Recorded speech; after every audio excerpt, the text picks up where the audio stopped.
माझ्या मुलानं माझ्या नवऱ्यानं कधी तंबाखू खाल्ली नाही, सिगरेट पिली नाही, त्याला कोणतं व्यसन नाही, इव्हन चहा सुद्धा पित नाही, तरी त्याला हार्ट अटॅक आला, त्यांना कॅन्सर झाला. आणि याच्यावर उत्तर हेच असतं की याचं काही कारण सांगता येत नाही.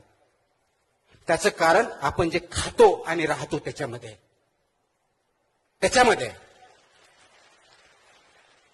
हे जनरली मला माहित होतं, पण ह्या पदावर आल्यानंतर जरा जास्तच माहीत झालं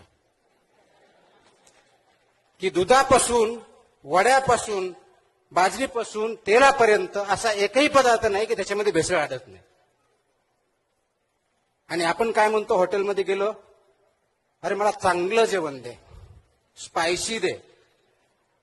इकडे तर्री पण काहीतरी इकडे एक मोठा प्रकार आहे, ते दे. नागपूरला तर कोणतं ते चिकन काय असतं, सावजी. म्हणजे सावजी जर माझ्यासारख्या माणसांना खत करून 1 महिन्यात हॉस्पिटलमध्ये जाईल अशी परिस्थिती आहे. ते आपण खातो. म्हणजे काय, ऑइली, फॅटी, सॉल्टी, शुगरी.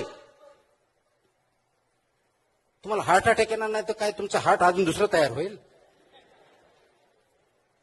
आणि ते विद्यार्थ्यामध्ये खूप मोठ्या प्रमाणात वाढलंय. म्हणून गव्हर्नमेंट ऑफ इंडियाने 2020 मध्ये हे आदेश काढले. 2020